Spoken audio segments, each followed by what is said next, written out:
వేదికను అలంకరించిన ఈ చిత్ర నిర్మాత డాక్టర్ రాజేశ్వరి చంద్రజ వాడపల్లి గారికి, మా డైరెక్టర్ కొండ రాంబాబు గారికి, వెంకట్ గంగాధర్ గారికి, కెమెరామెన్ ఎడిటింగ్ జుల్లైనాథ్ సిద్దిఫీ గారికి, మ్యూజిక్ డైరెక్టర్ విజయ్ కోరాకుల గారు,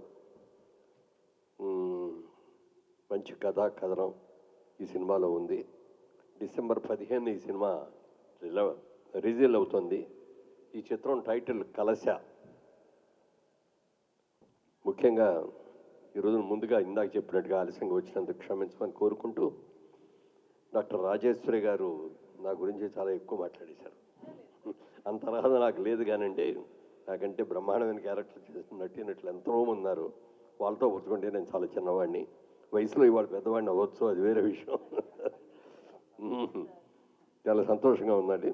ముఖ్యంగా రాంబాబు గారి గురించి చెప్పాలంటే, రాంబాబు గారితో నేను కొన్ని సీరియల్స్ చేశాను, 1-2 సినిమాల్లో కూడా క్యారెక్టర్ చేశాను.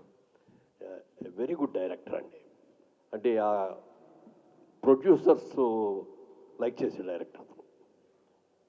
10 రూపాయలు ఎక్కువ ఖర్చు పెట్టి ఇంకా బాగా తెద్దామని వాళ్ళకంటే కూడా 5 రూపాయలు ఇంకా బాగా తెద్దామండి అని చెప్పేటువంటి మంచి మనిషి. చాలా పెద్ద సీరియల్ చేశాను ఆయన దగ్గర.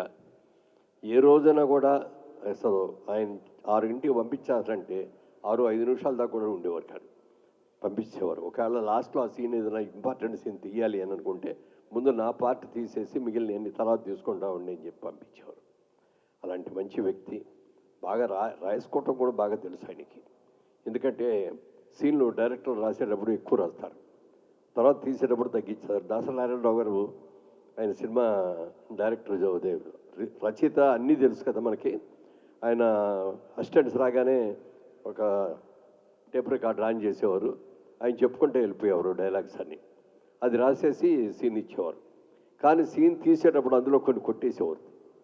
ఏంటంటే మీరు రాసినే కదా, ఎందుకు కొట్టేస్తానంటే రచయిత రాస్తాడయ్యా ఎక్కువ, డైరెక్టర్గా చేసేటప్పుడు ఎంత కావాలో అంతే రాసుకుంటాడు, అంతే తీస్తాడు అని చెప్పాడు. అలాగే మరి రాంబాబు గారు అంతే. ఆయన ఎన్నో సీన్లు రాసినా కూడా మళ్ళీ డైరెక్ట్ చేసేటప్పుడు మళ్ళీ ఇది వద్దురండి, ఇది ఇలాంటి సరిపోద్ది అని చెప్పి చేసే వ్యక్తి. అలాంటి మంచి వ్యక్తి. ఎందుకంటే డైరెక్టర్ అనేవాళ్ళు ఎప్పుడు కూడా రైటర్ కూడా అయితే చాలా అడ్వాంటేజ్గా ఉంటుంది, లేకపోతే అడ్వాంటేజ్ ఉండదు. డైరెక్టర్గా ఉన్న వాళ్ళందరూ కూడా సక్సెస్ అయ్యారు. తమిళ్లో తీసుకుంటే బాలచంద్ర గారు కానీ, దాసనారాయణరావు గారు కానీ, మా డైరెక్టర్ మా జయబేరికి ఎన్నో చేసిన రాజచంద్ర కానీ, ఇలాంటి వాళ్ళు ఎంతోమంది ఉన్నారు డైరెక్టర్. ఎందుకంటే స్పాట్లో ఉండి సీన్లో చేసే డైరెక్టర్ వేరు, ఏసీ రూమ్లో కూర్చొని డైరెక్టర్లు మాటలు రాసే రచయితలు వేరు. వాళ్ళు ఎలాబరేట్గా రాస్తారు, కావాల్సింది ఉంచుకుంటారు, లేని కట్ చేసుకుంటారులే అని. అంతా తీస్తే లెంగ్త్ పెరిగిపోతుంది. అందుకని అలా కాకుండా దాన్ని ఎడిట్ చేసుకొని ఎంతవరకు కావాలో అంతవరకు తీయటం రాంబాబు గారి ప్రత్యేకత. మరి ఆయన ఇన్ని క్వాలిటీస్ ఉన్ని కూడా ఇవాళకి ఇంకా పైకి రాలా. మరి ఈ సినిమా అన్న మేడం గారి అదృష్టం ప్రకారం సక్సెస్ అవ్వాలని మనస్ఫూర్తిగా కోరుకుంటున్నా. ఈ కలశ అనే సినిమా సక్సెస్ అవ్వాలి. ఎందుకంటే ఆయనకు ఒక బ్రేక్ వస్తే ఒక మంచి డైరెక్టర్గా నిలబడతాడనే నమ్మకం నాకు చాలా గట్టి నమ్మకం ఉంది. ఏ సినిమా అయినా సరే ఇవాళ ఎట్లా ఉందంటే పరిస్థితి, ఓ 4 రోజులు పోతే టీవీలో చూడొచ్చులే, ఇప్పుడు వెళ్ళి థియేటర్కి వెళ్ళి చూడాలని అనుకుంటారు చాలామంది. కానీ కొన్ని సినిమాలు థియేటర్లో చూస్తేనే ఇంపాక్ట్ ఉంటుంది. ఇంట్లో చూసేప్పుడు టీవీలో చూసేప్పుడు రకరకాల మాటలు వస్తాయి, ఇంట్లో ఎవరో మాట్లాడుతూ ఉంటారు, మధ్యలో ఫోన్లు వస్తాయి, ఫోన్లు మాట్లాడతాం, సినిమాను సరిగ్గా చూడరు, సరిగ్గా ఎంజాయ్ చేయలేరు. థియేటర్లోకి వెళ్ళేప్పటికంటే ఏ విధమైన డిస్టర్బెన్స్లు ఉండవు, అన్నీ కూడా మర్చిపోయి మనం జాగ్రత్తగా చూస్తాం. అందుకని డెఫినెట్గా సినిమా థియేటర్ని వెళ్ళి చూస్తేనే దానికి ఆనందం కూడా ఉంటుందని తెలియజేస్తున్నాను. అలాగే మరి ఈ మధ్యన మహిళలు అన్ని రంగాల్లోనూ బాగా ముందుకు వచ్చేస్తారు, ఉద్యోగాల్లో కానీ, వ్యాపారాల్లో కానీ, ఇంకా రకరకాలుగా అన్ని రకాలుగా. మరి ఇక్కడ ఈ రోజున మన మేడం గారు ఆవిడ ఒక మహిళగా ఇందులోకి వచ్చి ఈ సినిమా నిర్మాతగా రావడమే కాకుండా ఒక క్యారెక్టర్ కూడా చేశారని చెప్పారు ఇప్పుడే. చాలా సంతోషం అమ్మా. మీరు ఇంకా మరిన్ని సినిమాలు తీయాలని మనస్ఫూర్తిగా కోరుకుంటున్నాను. తీయగలరనే ఆసక్తి, నమ్మకం కూడా నాకు ఉంది. అలాగే హీరో అనురాగ్ చూడముచ్చటగా ఉన్నానైనా తప్పకుండా నువ్వు సక్సెస్ అవ్వాలని మనస్ఫూర్తిగా కోరుకుంటున్నాను.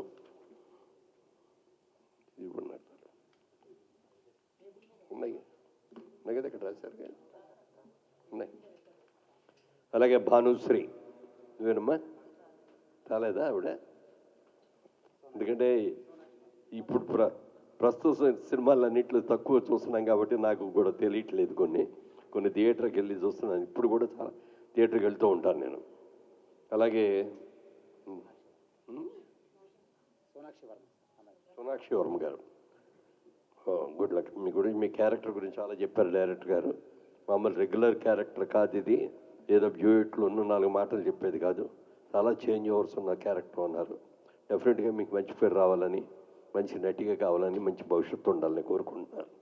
అలాగే రోషిని గారు ఎవరు రాలేదు, ఆవిడ కూడా. ఓకే. భానుశ్రీ ఓకే. తర్వాత ఒక 2 మాటలు మీడియా గురించి కూడా ఒకసారి నేను మాట్లాడాలనుకుంటున్నాను. మెడ్రాస్లో ఉండగా తెలుగు సినిమాలు, తమిళ సినిమాలు, మలయాళం సినిమాలు, కన్నడ సినిమాలు, హిందీ సినిమాలు కూడా జరుగుతూ ఉండేవి.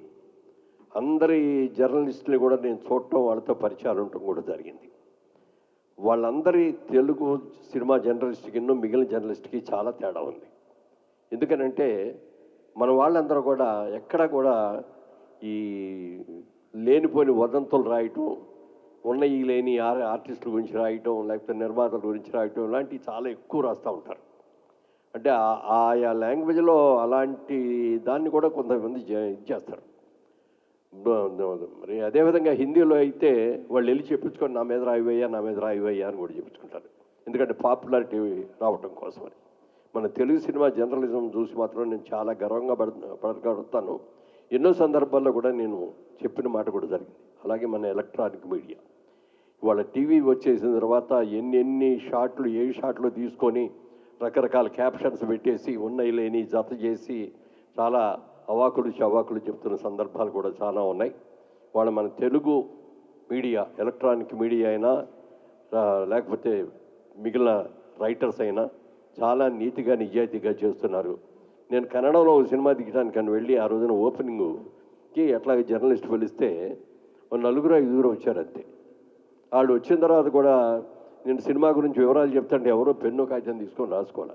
అందరూ కాళ్ళ మీద కాలేసుకొని ఓ ప్రశ్న అడిగారు, మీరు తెలుగు ప్రొడ్యూసరు, తెలుగు యాక్టర్ కదా, కన్నడం సినిమా తీయాలని మీకు ఎందుకు వచ్చింది ఆలోచన అన్నాడు. సార్ మంచి సబ్జెక్ట్ దొరికినప్పుడు ఏ లాంగ్వేజ్లో అయినా తీయచ్చు అని చెప్పాను, కానీ ఎవరు దాని గురించి రాసుకోవాలి. తర్వాత పేపర్లో ఏదో కొద్దిగా వచ్చేది.